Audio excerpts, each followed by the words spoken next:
Hello guys, स्वागत करता हूं आज मैं आपको अपनी इस वीडियो में। तो मैं इस वीडियो में आपको बताने वाला हूं कि पटना पाठशाला में एडमिशन लेना चाहिए, वह वर्थित है या नहीं है, या किसी और कोचिंग में लेना चाहिए या विद्यापीठ में लेना चाहिए। तो मैं पटना पाठशाला में पढ़ चुका हूं, इस साल ही मैंने पास किया है। मैं मेंस का एग्ज़ाम दिया हूँ इस साल और मेरा रिज़ल्ट भी आ चुका है। बट मैं बताऊँगा आगे कि रिज़ल्ट में मेरा कितना परसेंटाइल आया है। तो मैं आपको अपने सारा एक्सपीरियंस शेयर करने वाला हूँ आज। तो यह मेरा पहला वीडियो भी है, तो स्वागत करता हूं मैं आपको इस वीडियो में। शुरू करते हैं। तो मैं सबसे पहले बताना चाहूँगा कि मैं पटना पाठशाला मेरा फ़ीस कितना लगा था। तो पटना पाठशाला में मेरा फ़ीस था 53 के अराउंड लगा था, 53 के। तो 30% डिस्काउंट लेकिन मुझे मिला था, तो मेरा फ़ीस हो गया था 53,000। तो इसके बाद आप भी नॉर्मली एडमिशन कोई भी लेगा तो 30% डिस्काउंट ये लोग दे देते हैं। फिर अगर आप एग्ज़ाम देंगे PWN सेट का तो उससे फिर और ज़्यादा स्कॉलरशिप मिल सकता है, लेकिन नॉर्मली 30% तक मिल जाता है सबको। और कोई फेस्टिवल जैसे होली कुछ चलेगा तो उस टाइम डिस्काउंट आता है, तो उसमें भी आप ले सकते हैं एडमिशन। तो मैं बताना चाहता हूँ कि वहाँ क्लासेस कैसे चलते हैं। क्लासेस स्मार्ट बोर्ड पे चलते हैं। लाइव टीचर कोटा से आकर के पढ़ाते हैं, कोटा से या दिल्ली से कहीं से टीचर पढ़ाते हैं आकर के। तो पढ़ने में तो उतना कोई दिक्कत नहीं है, टीचर बहुत अच्छे लेवल के रहते हैं, कोटा के टीचर रहते हैं, टॉप फैकल्टी रहते हैं PW का। बट थोड़ा वही है कि सिंसियरिटी नहीं आता है, थोड़ा फील नहीं आता है क्लास वाला। मतलब क्लास तो रहता है ये सेम टू सेम, सब कुछ सेम रहता है, बट फिजिकल टीचर में जो फील है वो फील थोड़ा यहाँ पे लैक करता है। ये चीज़ का ध्यान देना चाहिए। जो बच्चा अगर नहीं कर सकता है इसमें लाइव टीचर में, उसको अगर फील नहीं आ रहा बहुत ज़्यादा तो उसको बहुत दिक्कत होता है। वहाँ पे बहुत सारे बच्चे सो जाते हैं, उन्हें नींद आने लगती है क्योंकि फील आता नहीं है सर का। लेकिन क्लास इंचार्ज रहता है हमेशा, वही टेस्ट ये सब मैनेज करता है। क्लास इंचार्ज टेस्ट लेता है तो वही ध्यान देता है, क्लास इंचार्ज हमेशा रहता है वहाँ। तो क्लास इंचार्ज सोने नहीं देते हैं, लेकिन किसी को भी उठा देते हैं बार बार। वो बहुत परेशान करेंगे, क्लास इंचार्ज सोने नहीं देंगे। उसके बाद मैं बताना चाहूँगा डाउट टीचर के बारे में। हाँ, डाउट टीचर अच्छे हैं बट सारे अच्छे नहीं हैं। मतलब फिज़िक्स में हमारे 3 टीचर थे तो 2 ठीक थे, एक उतने अच्छे नहीं थे। केमिस्ट्री में भी 2 थे तो 1 ठीक थे, 1 उतने अच्छे नहीं थे। मैथ्स में 2 थे तो मैथ्स में 2 ठीक थे लगभग। तो डाउट टीचर और बायो वाले मैम 2 थी, तो मेरा मैथ्स था तो मुझे बायो के बारे में उतना पता नहीं, बट मैम अच्छी थी, मतलब डाउट बताती थी। वही साथ में ही बायो और मैथ्स का डाउट वाला। तो टीचर तो ओवरऑल सही है, बट डाउट टीचर में थोड़ा देख लेना। अगर कोई टीचर का तुम्हें नहीं समझ में आएगा डाउट तो उनसे मत पूछना, जो अच्छे हैं उन्हीं से पूछना। उसके बाद क्लासरूम का माहौल काफ़ी अच्छा है, काफ़ी अच्छा क्लासरूम भी है, बेंच वेंच सब अच्छा है, AC लगा हुआ है क्लासरूम में, तो गर्मी का कोई टेंशन नहीं है।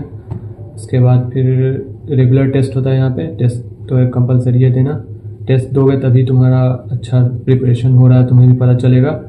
और विद्यापीठ और पाठशाला में देखा जाए तो विद्यापीठ में टीचर उतने अच्छे नहीं हैं। जितना मेरे दोस्त लोग विद्यापीठ में भी एडमिशन लिया है तो मुझे बताया कि टीचर्स उतने अच्छे नहीं हैं वहाँ, और बच्चा भी बहुत ज़्यादा है, क्लास स्ट्रेंथ बहुत ज़्यादा है। इसकी वजह से भी थोड़ा दिक्कत हो जाता है। शुरू में बहुत ज़्यादा बच्चे आते हैं, फिर थोड़ा खाली हो जाता है क्लास, तब जाके ठीक होता है, दिवाली तक ठीक हो जाता है।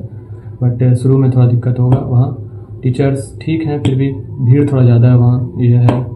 और फीस भी यहाँ से 80 के अराउंड होगा, 80 हज़ार के करीब। यहाँ फ़ीस 50,000 तक है, तो यह भी थोड़ा बेनिफिट है। जिसको फ़ी का प्रॉब्लम है वो यहाँ आ सकता है। फिर और मैं बताना चाहूँगा पाठशाला में एक दिक्कत हुआ था हम लोग को, सिलेबस थोड़ा हम लोग का स्लो था।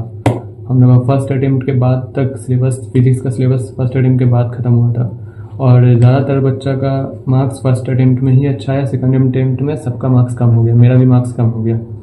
तो ट्राई करो कि फर्स्ट अटेम्प्ट तक सिलेबस खुद से भी कंप्लीट कर लो। अगर 2-3 चैप्टर रह जाए तो कहीं से यूट्यूब से या फिर वन शॉट या कहीं से भी कंप्लीट कर लो, फिर सर पढ़ाएं तो पढ़ लेना। क्योंकि फर्स्ट अटेम्प्ट में जो मार्क्स आ जाएगा, सेकंड अटेम्प्ट में बहुत कम चांस है कि तुम्हारा इंक्रीज़ करेगा, बहुत कम बच्चे का होता है। सर लोग भी हम लोग को बताते थे कि सेकंड अटेम्प्ट में बहुत कम बच्चे का ही मार्क्स इंक्रीज़ करता है। तो यह चीज़ ध्यान देने का है। हाँ, सिलेबस थोड़ा सर लोग स्लो पढ़ाते हैं, क्योंकि ड्रॉपर्स में थे हम लोग तो सिलेबस हम लोग का स्लो हो गया था। ड्रॉपर वाले के लिए है सिलेबस का प्रॉब्लम। ऐसे तो 11-12 का सिलेबस का कोई प्रॉब्लम नहीं है। 11-12 में अगर कोई ले रहा है तो उसको कोई दिक्कत नहीं होने वाला, वो रिलैक्स होकर ले, उसको बहुत अच्छे से पढ़ाया जाएगा। ड्रॉपर है अगर कोई तो उसको थोड़ा प्रॉब्लम है। मैं ड्रॉपर में था तो हम लोग को थोड़ा जल्दी जल्दी भी पढ़ाई होता था, तो उसमें भी हम लोग को दिक्कत होता था। ड्रॉपर वाले को बहुत दिक्कत है। अगर तुम लोग ड्रॉप में नहीं हो तो तुम कोई दिक्कत नहीं है। अब बायो का तो मुझे पता नहीं, मेंस का तो यही था, मेंस एडवांस का। तो मोस्टली तो मेंस का ही पढ़ाया जाता है ड्रॉपर में, और 11-12 में तो एडवांस मेंस दोनों चलता है। एडवांस भी था ड्रॉपर में, पर उतना नहीं था, कम था थोड़ा टीचर। और डिलीटेड टॉपिक्स को सर लोग बोले थे लास्ट में पढ़ाएंगे, तो ये भी है एडवांस का जो टॉपिक है वो मेंस के बाद हुआ था स्टार्ट, फर्स्ट अटेम्प्ट के बाद हुआ था। तो ओवरऑल देखा जाए तो अगर फ़ी का प्रॉब्लम है तो लेने में कोई दिक्कत नहीं है, मतलब कोचिंग बेहतर है, मतलब बेस्ट है। और पाठशाला विद्यापीठ से तो अच्छा है, और बाकी सारा चीज़ ठीक है। लेकिन अगर पैसा है तो आदमी को अच्छा कोचिंग की तरफ जाना चाहिए। PW है अच्छा, बट LN हो गया और भी कोचिंग हो गया, जैसे LN छोड़ करके जिसका फ़ी थोड़ा ज़्यादा है, LN ही मान के चलो, उस कोचिंग ज़्यादा अच्छा है, उस पर ज़्यादा फोकस्ड है बच्चे पे, क्लास स्ट्रेंथ छोटा है, टीचर बहुत अच्छे अच्छे हैं। LN के मेरे फ्रेंड सब है, वो सब बताता है कि मैकेनिक्स के अलग टीचर हैं, फिर इलेक्ट्रोस्टैटिक्स के अलग टीचर थे, उसके कोटा में था। तो पटना में भी अब LN खुल गया है, तो अगर फ़ी का प्रॉब्लम नहीं किसी को तो उसको PW में नहीं आना चाहिए, मतलब सही रहेगा। बाकी सारा चीज़ लगभग सही है, यहाँ आ सकता है आदमी, और मेहनत खुद से करना पड़ेगा। लेकिन ड्रॉपर में तो खुद से मेहनत करना ही पड़ेगा, नहीं तो नहीं होगा, क्योंकि ड्रॉपर में बहुत जल्दी जल्दी चैप्टर्स ख़त्म हो जाते हैं, और अगर कोई बच्चा स्लो है तो उससे नहीं होगा। और अगर कोई बच्चा JEE मेंस या एडवांस का तैयारी कर रहा है, मेंस एडवांस का, तो उसका मैथ्स थोड़ा स्ट्रॉन्ग होना चाहिए, और मैथ्स पे ज़्यादा फोकस करेगा तब ज़्यादा सही रहेगा। तो मैंने जो पॉइंट मुझे पता थी मैं पहले लिख लिया था कि कुछ छूट ना जाए, तो मैं तो देखा नहीं, बट बता देता हूँ। हाँ, क्लास इन्वायरमेंट काफ़ी अच्छा है, गर्ल्स के लिए भी इन्वायरमेंट अच्छा है। CIUI क्लास इंचार्ज स्ट्रिक्ट है, कोई दिक्कत नहीं, गर्ल्स के लिए भी काफ़ी अच्छा है।